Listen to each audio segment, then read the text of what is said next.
Hi అండి, నమస్తే. నోటికి ఏదైనా కారం కారంగా తినాలనిపించినప్పుడు, అలాగే కూరగాయలు లేనప్పుడు అప్పటికప్పుడు చేసుకునే కోడిగుడ్డు ఎల్లిపాయ కారం ఎలా చేసుకోవాలో చూపిస్తానండి.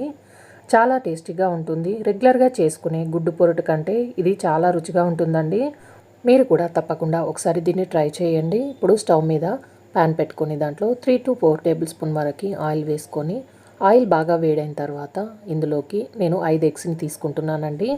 ఇప్పుడు వీటిని కలపకుండా ఒక 2 నిమిషాల పాటు లో ఫ్లేమ్లోనే ఉడికించుకొని, ఇప్పుడు దీంట్లో రుచికి సరిపడా ఉప్పు, అలాగే మీరు తినే కారాన్ని బట్టి కారం వేసుకొని, ఇప్పుడు ఒకవైపు వేగిన తర్వాత మరొక వైపుకు తిప్పుకుంటూ, మరీ చిన్న ముక్కల్లాగా కాకుండా కొంచెం పెద్ద సైజులో ముక్కలుగా కట్ చేసుకొని, దీన్ని ఒక 2-3 నిమిషాల పాటు మంటను లో ఫ్లేమ్లో పెట్టి బాగా వేయించుకోవాలి.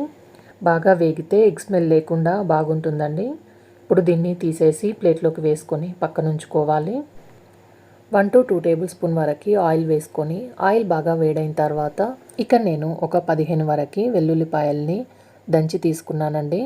దీన్ని మరీ మెత్తగా కాకుండా ఇలా కొంచెం కచ్చపచ్చగా దంచి తీసుకోవాలి. దీంట్లోనే కొంచెం కడిగి తీసుకున్న కరివేపాకుని వేసుకొని 1-2 నిమిషాల పాటు కలుపుకుంటూ వెల్లుల్లి బాగా వేగే వరకు వేయించుకోవాలి.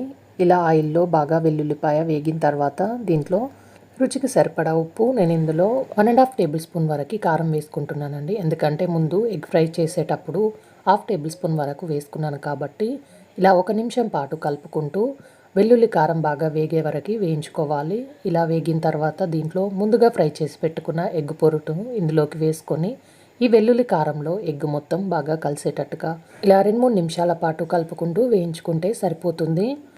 అంతే అండి, కోడిగుడ్డు ఎల్లిపాయ కారం రెడీ అయిపోయింది. దీన్ని వేడివేడి అన్నంలో వేసుకొని తింటే చాలా చాలా టేస్ట్గా ఉంటుంది. ఇలా మీరు కూడా తప్పకుండా ఒకసారి ట్రై చేయండి. ఈ వీడియో కనుక నచ్చితే లైక్ చేయండి, షేర్ చేయండి, సబ్స్క్రైబ్ చేయండి. Thanks for watching.